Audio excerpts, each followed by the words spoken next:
प्यारे बच्चों, कैसे हैं आप? उम्मीद है आप अच्छे होंगे। ऊंचाई और दूरी, कक्षा 10 त्रिकोणमिति एक्सरसाइज 9.1 का क्वेश्चन नंबर 8। ये बिल्कुल क्वेश्चन नंबर 7 के जैसा है। देखो ड्राइंग बनती है कि जब कोई मूर्ति स्थापित की जाती है, जैसे वही कोई नेता हुआ उसकी, तो उसका पहले चबूतरा बनाया जाता है। उसको कहा जाता है पेडिस्टल। उसके ऊपर मूर्ति को स्थापित किया जाता है। तो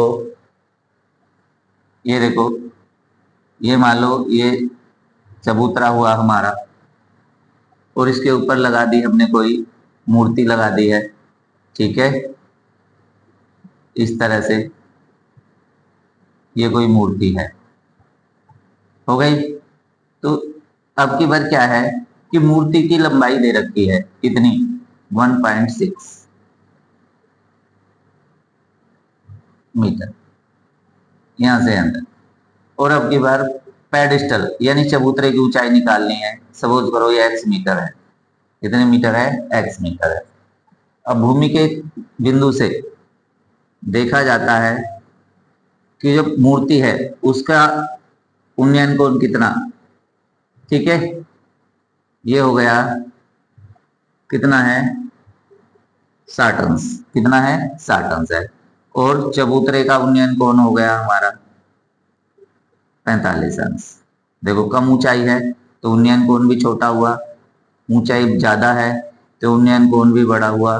देखो कोण ऊपर की तरफ है तो ये हो गया हमारा 60 डिग्री। बिल्कुल सेम क्वेश्चन नंबर 7 जैसा। उसमें बस फर्क क्या है कि उसमें ये दे रखी थी टावर की ऊंचाई, भवन की ऊंचाई दे रखी है, और ये निकालनी थी। अब की बार क्या, इसकी ऊंचाई दे रखी है मूर्ति की, और निकालनी है हमें किसकी ऊंचाई? चबूतरे की ऊंचाई निकालनी है। सपोज करो ये x मीटर हो गया। x मीटर ये माना है तो इसे हम y मान लेंगे। और ये बिंदु A, ये B, ये C, और ये बिंदु हो गया D। ठीक है, अब ये मूर्ति को हम हटाकर और इसकी जगह हम एक लाइनिंग ही लेंगे। ये तो समझाने के लिए था। अब देखो ये संचार मीनार की जगह भी हम ये ले सकते थे। तो देखो बिल्कुल सेम वही क्वेश्चन हो गया, एंगल भी वही है। बस फर्क क्या है कि उल्टा दे दिया कि ये दे रखी है मूर्ति की ऊंचाई, और निकालनी है हमें चबूतरे की ऊंचाई, पेडेस्टल की ऊंचाई। तो सॉल्यूशन करते हैं।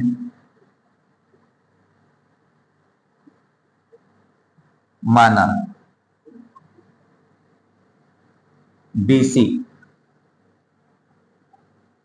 एक पेडिस्टल है,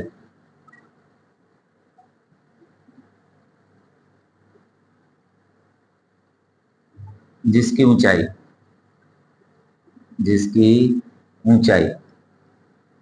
कितनी है? x मीटर है। ये हमने मान लिया, ये हमें निकालना है। दे रखा है माना CD एक मूर्ति है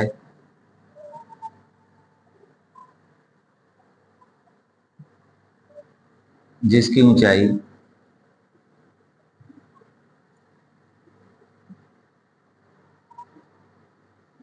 1.6 मीटर।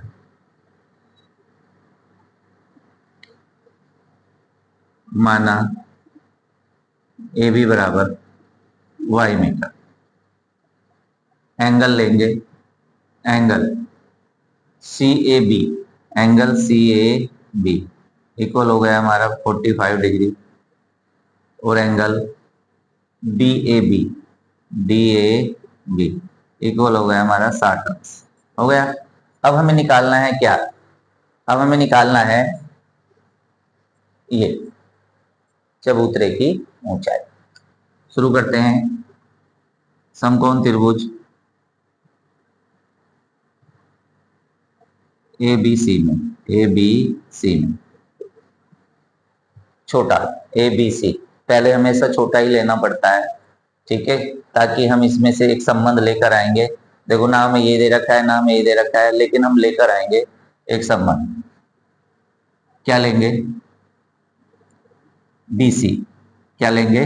BC लेंगे या AB लेंगे, कोई सा भी ले सकते हैं। AB आधार अपॉन हो गया BC, देखो आधार बटे लंब, आधार बटे लंब हो गया हमारा कोट, और कोट कितना हो गया, देखो 45 डिग्री, 45 डिग्री। AB की वैल्यू चेक करते हैं, AB बराबर y, और ये हमारा हो गया x, ये हो गया y अपॉन x, और ये हो गया 1, यानी y बराबर हो गया x, समीकरण हो गई 1, यानी x, y का मान x के बराबर है। यानी जब हमारा समकोण त्रिभुज में 45 डिग्री एंगल होता है एक, तो देखो ये 90, ये 45, तो ये 45। जिस त्रिभुज की दो भुजाएं बराबर होती हैं उसके दो कोण बराबर होते हैं, तो जब दो भुजाएं बराबर हैं तो दो एंगल बराबर हैं, और जब दोनों एंगल बराबर हैं तो भुजाएं भी आपस में बराबर हैं। अब फिर से लेंगे, चलो काफी जगह बची है, ऊपर की तरफ ही लेते हैं। समकोण त्रिभुज, समकोण त्रिभुज ABD में, ABD में, ठीक है बच्चों। अब फिर से लेंगे आधार बटे लंब, यानी AB अपॉन BD, और बराबर हो जाएगा हमारा वही कोट, कितना 60 डिग्री, कोट 60 डिग्री। अब देखें AB Y BD दो भागों से मिलकर बना है, एक भाग BC है और दूसरा है CD, BC और CD दो भागों में तोड़ देंगे इस BD को, तो AB को AB रखेंगे, लेकिन BD को हम लिख देंगे BC और प्लस CD, लेकिन ये आएगा हमारा 1/√3, कोट 60 का मान होता है। अब AB की वैल्यू चेक करते हैं y, BC की x और CD की है 1.6, और ये हो गया 1/√3, भाग से गुना में, y इक्वल क्या आएगा बताओ, x प्लस 1.6 और अपॉन में √3, या क्रॉस गुना कर देंगे, इसको इधर लेकर आएंगे, ठीक है कर लेते हैं, बताएं कैसे। ये हो जाएगा y√3 इक्वल हो गया x और प्लस 1.6। वैल्यू किसकी निकालनी है, वैल्यू निकालनी है हमें x की, तो y को हम विस्थापित कर देंगे, इसका मान रख देंगे समीकरण 1 से, समीकरण 1 से y बराबर x रखने पर, क्यों रख देंगे, देखो है ना, ये y बराबर x है, x बराबर y है, तो y के मान को विलोपित कर देंगे हम और इसकी जगह रख देंगे x, तो ये हो जाएगा x, देखो यहाँ हटाया, इस y की जगह हमने क्या रख दिया x, और ये हो गया √3 बराबर हो गया x प्लस 1.6, x को इधर लेकर आएंगे, क्या x√3 माइनस x इक्वल हो गया 1.6, x कॉमन लेंगे, √3 माइनस 1, √3 माइनस 1 इक्वल 1.6, सो x इक्वल आ गया 1.6 अपॉन में √3 माइनस 1। तो देखो यही आंसर है, लेकिन नीचे तो रूट नहीं छोड़ते, तो हम करेंगे हर के संयुग्मी से गुना, हर के संयुग्मी से गुना करने पर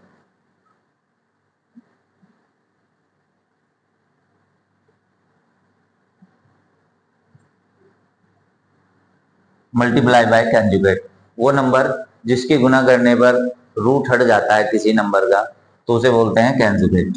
तो √3 माइनस 1 का कंजुगेट हो जाएगा प्लस 1.6 √3 माइनस 1 मल्टीप्लाई √3 प्लस 1, ठीक है, इंटू √3 और प्लस 1, ठीक है। अब देखो बताओ क्यों, देखो ये x है, ये इधर गया प्लस का, ये इधर आएगा √3, y√3 हो गया।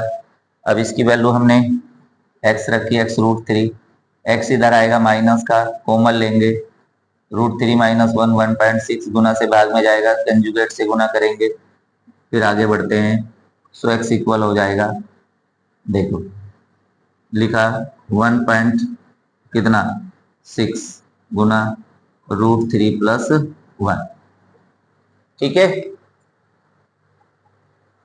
करते हैं। अब बताओ क्या करें, ये हो गया वर्गांतर। कैसे?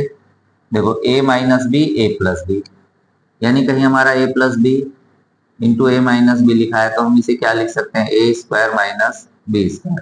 त्रिकोणमिति में हम इसे कई बार यूज कर सकते हैं कि अभी हमने √3² माइनस 1 स्क्वायर, तो 1.6 √3 प्लस 1 और नीचे रखा, √3 का वर्ग हो गया 3 और 1 का हो गया 1 और 1.6 ब्रैकेट √3 प्लस 1 और नीचे आ गया हमारा 2। देखो यहीं आ गया था लेकिन कंजुगेट से मल्टीप्लाई करनी पड़ी, तो ये इससे कट गया हमारा कितनी बार, 0.8 हो गया √3 प्लस 1 मीटर। और यही है हमारी पेडिस्टल की ऊंचाई, इसीलिए पेडिस्टल चबूतरा की ऊंचाई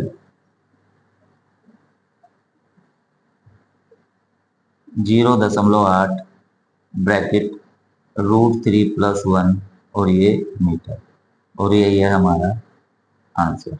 अब देखो जैसे जैसे बढ़ रहे हैं आगे, थोड़ा चित्र भी दो ट्रायंगल में बदल चुका है, थोड़ा हार्ड भी है। जब स्टार्टिंग में किया था तो वह एक ही ट्रायंगल आता था, अब लेकिन बढ़ते बढ़ते दो ट्रायंगल हो गए हैं। अगर करेंगे कोशिश तो सब कुछ संभव है, इसको कर भी सकते हैं। ये एक आइडेंटिटी है जो हमने यूज की थी। इस तरह से ये क्वेश्चन निकल के आया कि जो पेडिस्टल है, जो चबूतरा था, उसकी ऊंचाई कितनी, 0.8 ब्रैकेट में √3 प्लस 1। उम्मीद है समझ में आया होगा। अगर अच्छा लगा है तो चैनल को लाइक कीजिए, सब्सक्राइब कीजिए और शेयर कीजिए। मिलते हैं नेक्स्ट वीडियो में।